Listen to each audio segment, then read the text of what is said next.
Hi అండి అందరికీ. ఇక్కడ నేను ఎగ్ కర్రీ చేస్తున్నాను. Egg masala curry. ఇక్కడ నేను ఎగ్స్ ఒక 6 తీసుకున్నాను.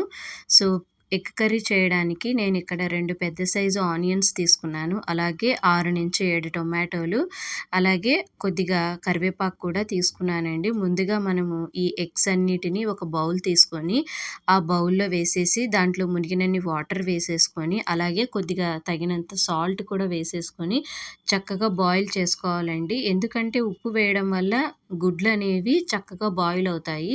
అందుకని నేనిక్కడ 5-10 మినిట్స్ వరకు ఎగ్స్‌ని చక్కగా బాయిల్ చేసుకున్నానండి. ఇవి బాయిల్ అయిన తర్వాత నేనిక్కడ ఉల్లిపాయలు, అలాగే టొమాటోలు చక్కగా కట్ చేసి ఒక ప్లేట్‌లోకి తీసుకున్నానండి. చూస్తున్నారు కదా! ఇలా కట్ చేసుకోవాలి. ఈ విధంగా కట్ చేసుకున్న తర్వాత నేను ఈ ఎగ్స్ ఉన్నాయి కదా! ఎగ్స్ అన్నిటిని పైన హ్మ్.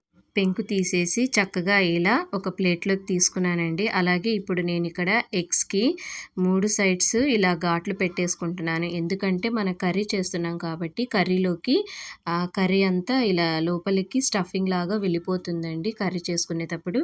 ఇప్పుడు నేనిక్కడ స్టవ్ మీద ఒక బాండిల్ పెట్టానండి. స్టవ్ వెలిగించి ఇందులో నేను 2 టేబుల్ స్పూన్ అంటే 2 పెద్ద గరిటెలు ఆయిల్ వేసుకున్నాను. ఆయిల్ హీట్ ఎక్కిన తర్వాత కట్ చేసి పెట్టుకున్న ఉల్లిపాయలు వేసుకొని చక్కగా ఫ్రై చేసుకోవాలండి. ఇవి ఫ్రై అయిన తర్వాత నేనిక్కడ కొద్దిగా కరివేపాకు కూడా యాడ్ చేశాను. కరివేపాకు కూడా ఫ్రై అయిన తర్వాత ఇక్కడ నేను 1 టేబుల్ స్పూను అల్లం వెల్లుల్లి పేస్ట్ కూడా యాడ్ చేశానండి. ఇవన్నీ యాడ్ చేసిన తర్వాత మళ్ళీ ఒక 2 మినిట్స్ చక్కగా ఫ్రై చేసుకోవాలండి. ఇవి బాగా ఫ్రై అయిన తర్వాత నేనిక్కడ కట్ చేసి పెట్టుకున్న టొమాటోలు కూడా వేసుకొని చక్కగా ఒక 2-3 మినిట్స్ ఫ్రై చేసుకోవాలండి.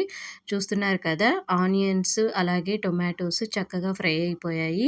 ఇవన్నీ ఫ్రై అయిన తర్వాత దీంట్లోనే ఒక హాఫ్ టీ స్పూను పసుపు వేసుకోవాలండి. పసుపు వేసుకున్న తర్వాత నేనిక్కడ 2 టేబుల్ స్పూన్ కారం వేసుకుంటున్నాను. ఈ పసుపు, కారం అనేది ఈ టొమాటో ప్యూరీకి చక్కగా పడుతుందండి. చూస్తున్నారు కదా! చక్కగా టొమాటో ప్యూరీ అంతా బాగా ఫ్రై అయిపోయింది. ఇందులోని నేనిక్కడ 2 టేబుల్ స్పూన్ ధనియాల పొడి కూడా యాడ్ చేస్తున్నాను. ధనియాల పొడి కూడా వేసిన తర్వాత నేనిక్కడ చిక్కదనం కోసం అంటే కొంచెం కర్రీలాగా రావాలని నేనిక్కడ ధనియాల పొడి కూడా 2 టేబుల్ స్పూన్ యాడ్ చేశాను. అలాగే ఇవన్నీ కలిపెట్టిన తర్వాత ఇక్కడ నేను 2 గ్లాసెస్ పెద్ద గ్లాస్ నిండా వాటర్ తీసుకున్నానండి. వాటర్ వేసిన తర్వాత ఇక్కడ బాయిల్ చేసి పెట్టుకున్న ఎగ్స్ ఉన్నాయి కదా! ఆ ఎగ్స్ కూడా ఇందులో వేసేసి చక్కగా ఒక 5-10 మినిట్స్ మీడియం ఫ్లేమ్‌లో పెట్టుకొని ఈ కర్రీని చక్కగా బాయిల్ చేసుకోండి. చూస్తున్నారు కదా! యమ్మీ యమ్మీ ఎగ్ కర్రీ అనేది చక్కగా ఉడికిపోయిందండి. ఆయిల్ కూడా పైకి తేలుతుంది.